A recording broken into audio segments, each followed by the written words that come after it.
Une médaille d'or à la saveur particulière pour Émilie Fer. La kayakiste française s'est offert cette manche de Coupe du Monde dans son bassin de prédilection.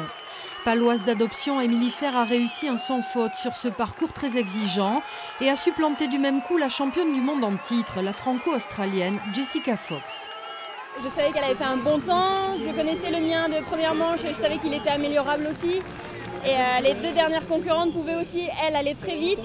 Donc le temps de Jessica pouvait être amélioré, j'en étais sûre. Que ce soit moi ou les deux dernières, il fallait surtout rester sur son plan, d'aller le plus vite possible et ça l'a fait, ouais. Franchement, j'ai fait une très bonne manche, donc je ne peux qu'être contente avec ma navigation et Émilie a été très forte aujourd'hui.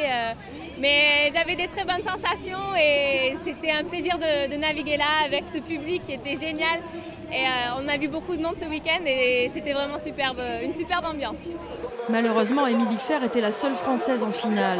Grosse déception pour Carole Bouzidi, Dossard 23, éliminée en demi-finale. Et surtout pour Marie-Zélia Lafont.